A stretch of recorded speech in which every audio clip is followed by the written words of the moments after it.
Bismillahirrahmanirrahim. Qala al-musannifu rahimahullahu ta'ala wa nafa'ana bihi wa bi ulumihi fid dharain. Amin ya rabbal alamin. Bismillahirrahmanirrahim. Paslun utawi iki iku pasal ing dalem mertelaken purudul gusli utawi piro-piro pardune adus iku isnani roro. Aniyatu sawiji niat wa ta'mimul badani lan kapingdone nyurambahan badan bil ma'i kalawan banyu. Bismillahirrahmanirrahim. Salajengna dina ieu pasal ajengan musannif bade ngajelaskeun nyaeta pirang-pirang parduna mandi atawa parduna adus. Cek di dieu purudul gusli ari pirang-pirang parduna mandi atawa adus eta aya dua.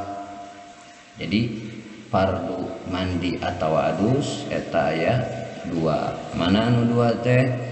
Hiji aniyatu nyaeta niat wa ta'mimul badani jeung ngawalatrakeun badan jeung ngawalatraan badan ku cai nya, ngawalatrakeun cai kana badan.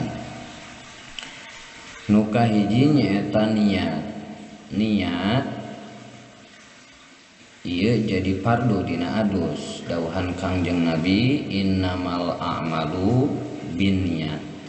Saestuna sahna sakabeh amal eta kalawan niat. Ieu riwayat Imam Al-Bukhari sareng Imam Muslim ti Sayyidina Umar.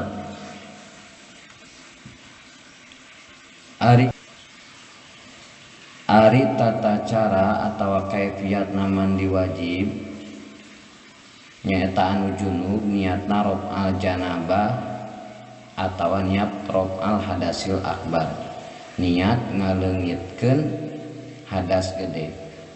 Anu head niat ngaleungitkeun hadas head. Anu nipas niat ngaleungitkeun hadas nipas atawa kabeh niat fardu mandi. Contoh nawaitu fardhul gusli lillahi ta'ala seperti itu.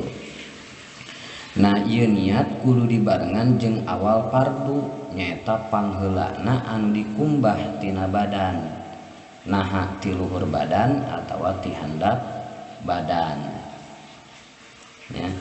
Jadi niat kedah dibarengkeun ngamimitian ngawasuh tina hiji juz badan, naha ti luhurna atawa ti handapna. Salajengna nu kaduana wa ta'mimul badani bil ma'i nyurambahan badan ku cai, ngawalatraan badan ku cai. Dawuhan Kangjeng Nabi, amma ana payakpini an asuba ala roksi salasan summa ufidho ba'da dzalika ala sairi jasadi.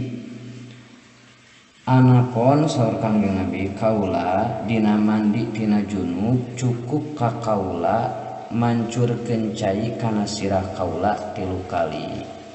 Tuluy saenggeus 3 kali nyicikeun cai kana sakabeh badan kaula kalawan lantis walatra. Ieu riwayat Imam Ahmad kalawan isnad sahih. Salajengna kusabab hadas ngurung sakabeh badan mangka wajib ngawalatraan badan kalawan dikumbah. Oge wajib ngudar kana gelungan ya, kana gelungan rambut ya, untunan rambut lamun cai hanteu bisa nepi kana jero gelungan atawa untunan rambut iwal ti kudu diudar. Sabab nganepikeun cai kana buuk jeung kana kulitna eta wajib.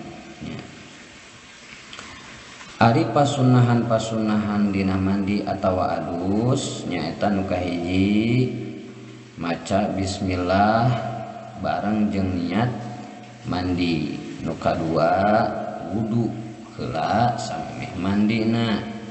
Nu katilu ngosok-ngosok awak. Nu kaopat tuluy-tuluy. Nu kalimana ngaheulakeun anu katuhu ketimbang anu kenca. Nah jadi parduna adus teh aya dua, hiji niat, kadua ngawalatraan badan, kadua ngawalatraan badan ku cai. Sakumaha dina nadomna fardu adus dua niat nu kahiji dua ngawalatraan badan ku cai. Fardu adus dua